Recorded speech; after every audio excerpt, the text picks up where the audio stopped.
तो हम लोग बात करते हैं श्वसनक ज्वर की। तो मैंने ऑलरेडी बता दिया आपको, श्वसनक ज्वर हुआ, उत्फुल्लिका हुआ या उल्बक हुआ, इन सब के लक्षण जो होते हैं वो गृह रोग में पित्तग्रह के समान होते हैं। इनका मॉडर्न कोरिलेशन न्यूमोनिया से है। ठीक है, तो इसमें बात करेंगे श्वसनक ज्वर की।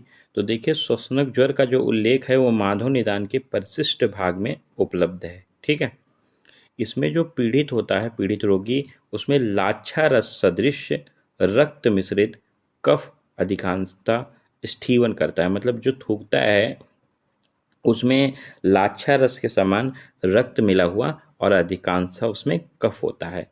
और इसमें जैसे नाम से पता चल रहा है श्वसनक मतलब श्वसन प्लस ज्वर, तो ज्वर के साथ साथ वह श्वास से भी युक्त रहता है। ठीक है, देखिए उसके फुफ्फुस का कोई भाग घन होता है। कैसा होता है? इसके फुफ्फुस का भाग घन होता है। और निदान की बात की जाए तो शिशिर, वसंत और वर्षा ऋतु में यह प्रायः रोग होता है। ठीक है, कौन सी ऋतुओं में होता है? तो शिशिर, वसंत और वर्षा में ये रोग होता है। किसी भी श्वसनक रोगी का संसर्ग अगर होता है तो उसे सभी ऋतुओं में क्या उत्पन्न होता है? उसे ज्वर उत्पन्न हो जाता है। और देखिए, जैसा कि आपको बताया था मैंने कि ये आपका रिलेशन जो रखता है वो पित्त ग्रह से रखता है। तो इसमें देखो उसका ग्रह का गंध कैसा था? पूती गंध। तो उस प्रकार से इसको आप समझ लीजिए, पूती गंध सूंघने से अथवा किसी प्रकार का अभिघात लगने से, ठीक है, ये उत्पन्न होता है, निदान है। ठीक है, और नित्य मिथ्या आहार विहार से भी है। यह शीतल तथा वर्षा आदि से पीड़ित है। अजीर्ण पीड़ित है या अत्यधिक मद्यपान करने वाला है या शोथ युक्त उसका वृक्क और यकृत वाला व्यक्ति है। दुर्बल है, थका हुआ है और दुखित हृदय वाला है। ये सारे निदान थे श्वसनक ज्वर के। देखिए, भेद इसके दो होते हैं श्वसनक ज्वर के। एक होता है खंडोए और दूसरा होता है प्राणलिक। ठीक है, खंडोए और प्राणलिक, इन दोनों में फुफ्फुस में क्या होता है? प्रदाह होता है।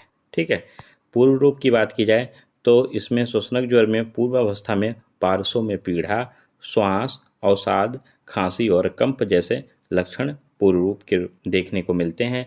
जबकि लक्षण में क्या देखने को मिलते हैं? तो शीत लगकर इसे सहता अति तीव्र ज्वर हो जाता है, अति तृष्णा रखती है, भोजन में अरुचि रहती है, श्वास की अधिक वृद्धि होती है, पार्श्व में शूल होता है और काश इत्यादि कर्म से उत्पन्न होता है। ये सारे श्वसनक ज्वर के लक्षण थे। उपद्रव की बात की जाए तो इसमें निद्रा नाश हो जाता है, प्रलाप होता है, कंप होता है, अत्यधिक ताप, संज्ञा नाश होता है और हृदय के कार्यों में अवरोध उत्पन्न होता है। ये सब श्वसनक ज्वर के उपद्रव हैं। अब चिकित्सा की बात की जाए तो डॉक्टर अंबिका दत्त शास्त्री जी के द्वारा बताई गई है चिकित्सा। देखिए, त्रिभुवन कीर्ति रस प्लस मधु के साथ, किरात तिक्त आदि क्वाथ, पीपली आदि चूर्ण योग रत्नाकर ने बताई है, टंकड़ आदि योग, हिंगुल आदि वटी, शीशे सिद्ध भैसज मणिमाला में बताया गया है, और कुमार कल्याण रस। ठीक है, कुमार कल्याण रस, ये भैसज रत्नावली का रेफरेंस है। तो आपको मैंने श्वसनक ज्वर कंप्लीट करवा दिया। जैसा कि मैंने बताया था, उत्फुल्लिका हुआ, उल्बक हुआ, श्वसनक ज्वर हुआ, सब मॉडर्न कोरिलेशन निमोनिया से रखते हैं और पित्तग्रह जैसे इसमें लक्षण देखने को मिलते हैं। तो मैंने कहा था ना, एक बार मैं सारे निमोनिया से कोरिलेट करके एक ऐसा बनाऊंगा जिसमें सब चीज़ें हों, और पित्तग्रह भी हो, उत्फुल्लिका हो, उल्बक हो, श्वसनक ज्वर हो, साथ में निमोनिया हो, और सबकी सामान्य चिकित्सा बताऊंगा। ऐसा एक लेक्चर बनाऊंगा मैं।